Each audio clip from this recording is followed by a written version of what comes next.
நம்ம மல்லி சீரியல்ல என்னெல்லாம் சுவாரஸ்யமான விஷயங்கள் நடக்க போகுதுன்னு பார்க்கலாம் வாங்க. நம்ம மல்லி பார்த்தீங்கன்னா அவங்க பேசுறது எதுவுமே அவங்களுக்கு புரியல. ஏன்னா ஆஃபீஸ் விஷயத்தை பத்தி நம்ம மல்லி எதுவும் கண்டுக்கவும் மாட்டாங்க.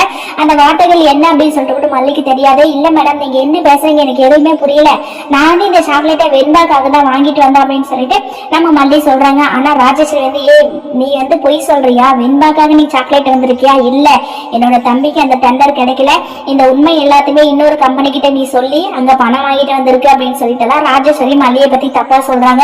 மல்லி வந்து இல்லைங்க நான் அப்படி எதுவும் செய்யல, இல்ல சார் எனக்கு எதுவுமே புரியல, இங்க என்ன நடக்குதுன்னு எனக்கு தெரியல அப்படின்னு சொல்லிட்டு மல்லி சொல்ல உடனே விஜய் வந்து எங்கிட்ட நீ ரொம்பவே அப்பாவி அப்படின்னு சொல்லிட்டு உன்னை நான் நினைச்சிட்டு இருந்தேன், உனக்கு எதுவுமே தெரியாதுன்னு சொல்லிட்டு தான் நினைச்சிட்டு இருந்தேன். அது மட்டும் இல்லாம உன்னை நான் ஒரு பெரிய இடத்துல வச்சிருந்தேன், ஒரே நிமிஷத்துல அது எல்லாத்தையுமே நீ வந்து முறியடிச்சிட்ட, உன்னை எனக்கு பிடிக்கவே பிடிக்கல, உன்னால வெறுப்பு தான் இருக்கு, ஹையேட்டிவ் அப்படின்ற மாதிரி எல்லாம் விஜய் வந்து மல்லியை ரொம்பவே வெறுத்து பேசுறாரு. மல்லி வந்து இல்லைங்க நான் எதுவுமே செய்யல, நான் எங்கேயும் போல அப்படின்னு சொல்லிட்டு மல்லி சொல்றாங்க. ஆனா விஜய் பாத்தீங்கன்னா மல்லியை அடிக்கிறதுக்காக கூட போயிடுறாங்க. என்கிட்ட பொய் பேசாத, உண்மை என்னமோ அதை மட்டும் பேச அப்படின்னு சொல்லிட்டு விஜய் ரொம்பவே டென்ஷனோட போயிடுறாங்க. இதுக்கப்புறம் மல்லி என்ன ஒன்னு அழுதுட்டு இருக்காங்க. வெண்பா ஒரு பக்கம் சமாதானப்படுத்துறாங்க. ஆனா ராஜேஸ்வரி அதை பார்த்து ரொம்பவே சந்தோஷப்படுறாங்க. என்னடி நினைச்சிட்டு இருக்க, திரும்பவும் எங்கேயாவது வேலைக்கு போகணும்னு சொல்லிட்டு நீ கிளம்பியா, அது ஒரு காலமும் நடக்காது, இந்த ராஜேஸ்வரி இருக்கிற வரையும் நீ இந்த வீட்டுல நிம்மதியாவே வாழ முடியாது அப்படின்னு சொல்லிட்டு ராஜேஸ்வரி பாத்தீங்கன்னா மல்லியை கண்டபடுத்திட்டுறாங்க. நம்ம வெண்பா வந்து மதியமா நீங்க வாங்க போலாம் அப்படின்னு சொல்லிட்டு இவங்க ரெண்டு பேரும் ஒரு பக்கம் ரூமுக்கு போயிடுறாங்க.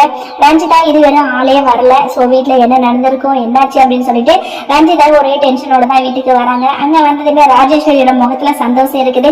இதை பார்த்து ரஞ்சிதா வந்து என்ன ராஜ்யமா நம்ம போட்ட பிளான் எல்லாமே நல்லபடியா போயிட்டு இருக்கா, அந்த மல்லி வந்து மாமா கிட்ட வசமா மாட்டிக்கிட்டலாம் அப்படின்னு சொல்லிட்டு எல்லாம் கேட்கும் போதுதான் இந்த ராஜேஸ்வரி பார்த்தனா ரஞ்சு அந்த சந்தோஷத்தை கொண்டாடணுமே நாம, அது மட்டும் இல்ல விஜய் அந்த மல்லியை திட்டும் போது நீ இருந்திருந்தேன்னு வச்சுக்கோ என் சந்தோஷத்தை துள்ளி குதிச்சுட்டு இருந்தேன்.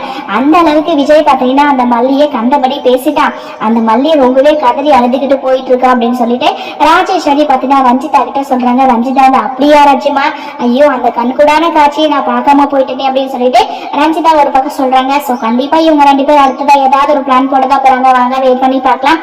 இந்த வீடியோ பிடிச்சிருந்தா மறக்காம நம்ம சேனல்ல சப்ஸ்கிரைப் பண்ணுங்க. தேங்க்யூ.